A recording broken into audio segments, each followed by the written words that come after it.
Tansei, I'm Kristanashkite. Welcome to APTN National News. Thank you for joining us.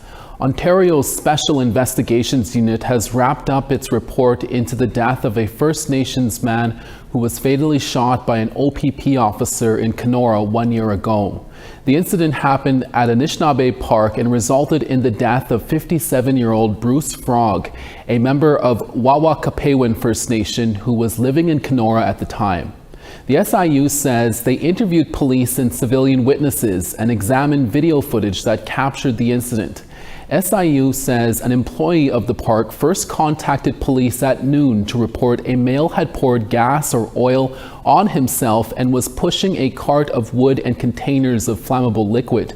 By the time the first officer arrived 5 minutes later, the SIU says the office building was on fire and Frog had a machete in each hand. At 12:22 p.m., an officer fired 3 shots as Frog began walking towards firefighters and a group of officers. The SIU report quotes the officer as later saying, "I don't know if that was the right call." Frog died later that day in hospital. The SIU concluded there was no grounds to believe an OPP officer committed a criminal offense in connection with his death. Frog was described by First Nations leaders and family as an avid outdoorsman, remembered for his teachings and stories about the land.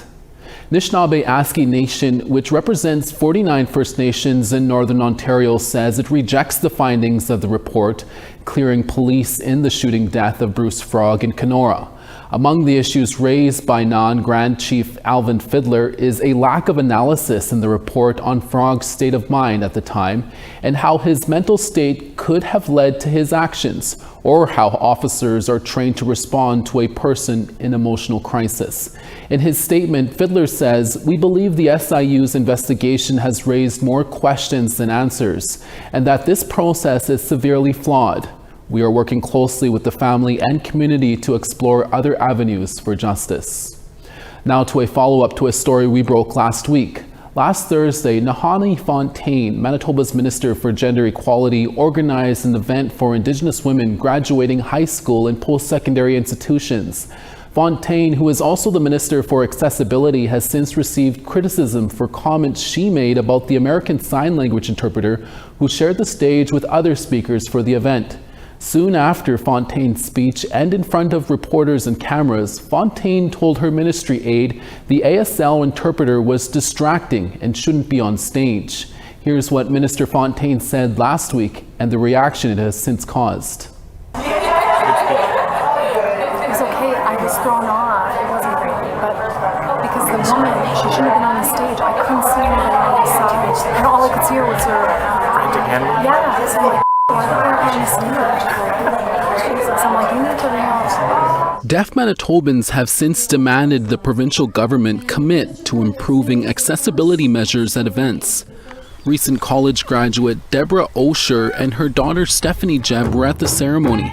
They say the event was positive and exciting at first, until they saw Minister Fontaine ask the ASL interpreter to leave the stage right before her now viral comments.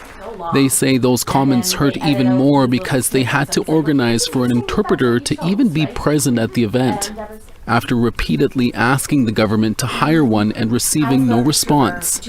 They say the Red River College provided the interpreter's service so that they and other deaf or hard of hearing attendees could be fully included in the celebration. We were kind of like, what's going on? Why is the interpreter leaving the stage? The event's not done.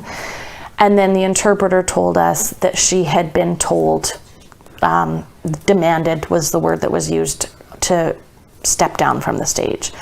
So we were kind of looking at each other, and we both, there was just a bit of a feeling of shock, like, wait a second, did this just happen?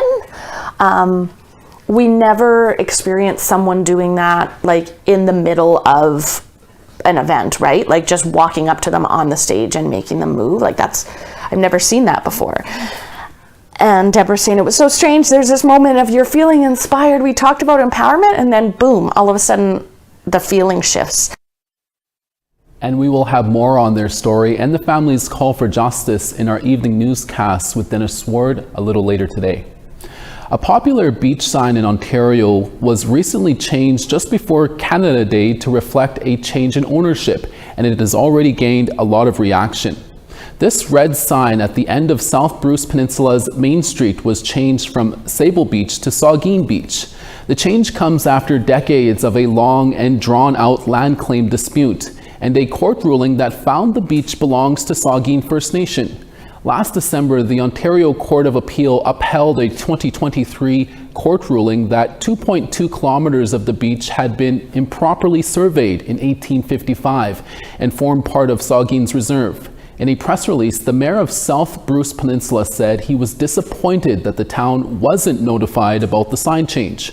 Saugeen leadership says the beach was historically a valuable fishing spot, and they hope people in the area will learn more about the true history of the area. There was a recruitment drive at Swagamok Native Friendship Centre in Sudbury, Ontario on Wednesday for a First Nation on Manitoulin Island.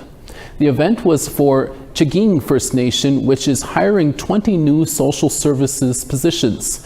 Chaging Health and Wellness is building a new model with the focus on resolving trauma first. The approach is aimed at reducing the number of children taken into care by providing wraparound support to families involved or at risk of being involved in child welfare. The point of today's event is to really recruit people into a brand new way of helping and supporting our families. What we want to do is really focus on the trauma first. We want to take care of that root cause of what's been plaguing our communities. The ideal situation is that we will be in there helping the families as much as possible before children need to be apprehended. And so the families will develop those skills and will be working with a whole team of people to support them. The same recruitment event was planned for today at the Friendship Centre in Sault Ste. Marie. Alberta Premier Danielle Smith announced Wednesday the province is officially creating its own police service. Smith says the new service... Alberta Sheriff's Police Service to be headquartered right here in Calgary. Threats to public safety are always shifting, and the federal government could decide to redirect the RCMP away from contract policing. So Alberta's government is preparing and acting instead of waiting and reacting. Smith says the new service isn't meant to replace the RCMP, but to work alongside existing police forces. The sheriffs will be run separately from the government with civilian oversight. Smith says over 80% of Albertans are currently served by municipal police, not the RCMP. Teepees were recently set up to remind loggers that they're entering Atikamekw ancestral territory in Quebec. APTN News spoke with the guardian of the territory, Dave Petitquay, who has been involved in multiple blockades in Wematachi over the last few years. He shares how Quebec's Bill 97 is another example of First Nations not being invited to the table to discuss legislation that will affect their territory. Here's APTN's Savannah Craig. On vient planter un tipi ici, pour que tout le monde le voie. C'est la route 25. Le chemin principal est au 62. Dave Petitquay is protecting Atikamekw ancestral territory from the threat of Bill 97. He's putting up teepees to prevent loggers from passing the roads, a response to this legislation that began in the spring after Bill 97 was tabled in late April. The bill is seen by the provincial government as a way to modernize the forestry regime. L'autre là-bas est souvent écrasé. Il y a un malin qui passe tout le temps, il l'écrase, mais on va voir s'il va grimper ici. Petitquay says he moved the teepees onto a hill overlooking the roads that logging trucks drive through, after the teepees kept being taken down on those same roads. Now it remains as a symbolic gesture that loggers are not welcome. C'est un exercice de souveraineté ancestrale. On a pas mal, je n'ai pas compté, mais on a pas mal dans le territoire où c'est fermé. For Petitquay, Bill 97 is another example of First Nations being left out of provincial decisions. Arrête de négocier entre eux et qui viennent négocier avec les vrais représentants du territoire, les gardiens du territoire. Petitquay staged a blockade against logging in Wematachi, both in the spring and winter of 2023, after he said community members weren't consulted by the provincial government. Now he says this is happening again. Cette table a été mise en place à la suite du dépôt. Earlier this month, Regional Chief for the Assembly of First Nations Quebec and Labrador went to Quebec's National Assembly to urge the government to abandon the bill. The Minister of Natural Resources and Forests, Maite Blanchette-Vezina, instead welcomed First Nations to the table to rewrite the bill alongside her. Les blocus, c'est pas permis dans le sens où c'est des chemins qui sont publics. Donc, il est important que le droit soit respecté, mais on tolère certaines activités de manifestation. C'est pour ça qu'elle est là encore. Ceci étant, la solution de prendre des communautés, des travailleurs en otage, c'est pas le moyen à utiliser. On a une table pour discuter. But Petitquay says otherwise. Non, pas pour nous autres, en tout cas pour Mamo, Première Nation et les gardiens de territoire. Ils veulent carrément pas nous avoir dans des tables. Ils nous disent d'aller dans des tables de négociation, ben où? Hein? Où aller? Qui veut nous écouter? Le ministre ne veut pas nous écouter. Pourtant, nous autres, on va se tenir jusqu'à temps qu'il nous écoute. Il n'y aura pas le choix. Petitquay says Bill 97 is not only about the issue of logging on their ancestral territory, but it's also about removing trees that the Atikamekw have traditionally foraged medicines from. Qui vient écraser les végétations non commerciales. Ça, c'est le monde l'oublie. Ils veulent enlever le bois qui est non commercial pour le remplacer pour qu'il y ait plus de rentabilité sur le territoire. C'est ça comme ça qu'ils voient. Fait que les plantes médicinales, tous les arbres qu'on a besoin pour nos coutumes ancestrales, ils vont être éliminés pour remplacer par du pain gris. C'est sûr aussi nos droits ancestraux sont brimés là-dedans. Savannah Craig, APTN National News, Atikamekw Territory of Wamatashi. A recent study has found that those who speak their language are healthier in the long run. We'll have that story after the break. Stay with us.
Welcome back. A recent study has found that those who speak their traditional language improves the overall health in Indigenous communities. CTV's Alison Bamford has more. His Cree name is Aniwatstun, and it means the four nests in the Sundance Lodgepole. A name that carries strength and guidance passed down to Christine Fiddler's son in a ceremony. It's a long-standing tradition for the Waterhen Lake First Nation family. My own parents have given each of their children Cree names, and I've given both my children Cree names as well. Fiddler isn't fluent in Cree, but she is trying to learn, picking up bits and pieces from elders and podcasting to pass down to her children. We're starting to see the importance of talking our Cree language and learning it. Part of that importance is linked to health and well-being. New research out of the University of British Columbia suggests speaking traditional language is closely linked to improvements in physical and mental health and success in education for Indigenous people. And today we're going to learn how to say eagle in Michif. To reach a broader audience, educators and content creators are revitalizing their language online. Simon Bird is the man behind #CreeSimonSays, a Facebook group that connects others with simple Cree teachings. They feel that connection, and when you feel that connection, you're not a stranger and you belong. Offline, he's teaching his daughter about Indigenous medicines and the Cree words attached to each. When you name it by its rightful name in Indigenous languages, you start to take a look at it differently, like it's a person instead of a thing. Small words that can make a big difference. Alison Bamford, CTV News, Saskatoon. A First Nation fashion designer from Northern Ontario is being honored for this year's National Indigenous History Month last June. Leslie Hampton's designs are now being featured at Holt Renfrew, and it's seen as another step forward for Hampton. CTV's Amanda Hicks has her story. Leslie Hampton's interest in the fashion industry began at just 4 years old, born out of a love of seeing her visions come to life. The Anishinaabe artist says for the longest time, she didn't envision herself working in the industry. Even at that young age, I only saw one skin type, one body type, and being a curvy Indigenous kid, I really didn't see myself in that space. But after obtaining her university degree, she decided to jump headfirst into fashion full-time, launching her line in 2016 at the age of 22. Hampton is a member of Tamagami First Nation and says inclusive fashion through an Indigenous lens is the base of her line's core. To have that increased level of representation is so crucial for that young kid, for that young Indigenous kid, young BIPOC kid, or even young curvy kid who really wants to see themselves represented in these spaces. Her work has been featured at various fashion shows across the country. She's also been noticed by a number of celebrities after Kim Kardashian shared Hampton's 2017 fall-winter line on social media. Then that's now progressed to dressing Lizzo, dressing Lily Gladstone, and then most recently we've dressed Sandra Oh for her Order of Canada ceremony, and that's just been really exciting because all these celebrities, whether we reached out to them or in the case of Sandra Oh, her team reached out to us, it's really people who are dedicated to representing what my brand stands for. Her next feat, a pop-up at Holt Renfrew in Mississauga in celebration of Indigenous History Month. It's so important for customers and clients who are in the luxury space to understand that Indigenous fashion can be worn by everyone. Hampton's collection will be featured at Holt Renfrew until July 4th. Looking ahead to the future, she says she has her sights set on an international scale, hoping to one day be showcased at either New York or London's Fashion Week. Amanda Hicks, CTV News, Sudbury.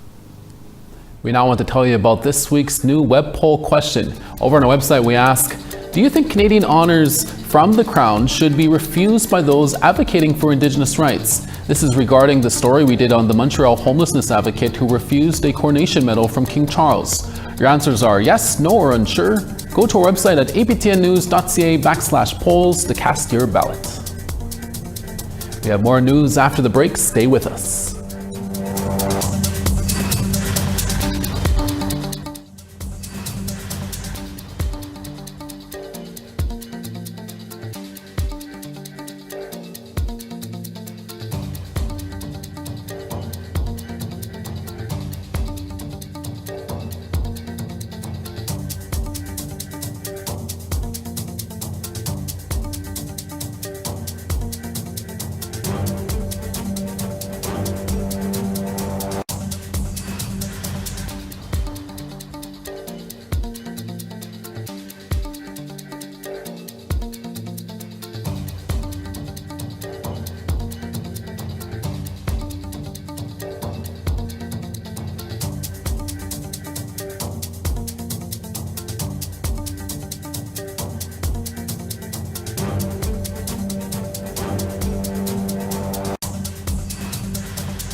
Thanks for staying with us. Charlottetown 24, Halifax sunny and 17.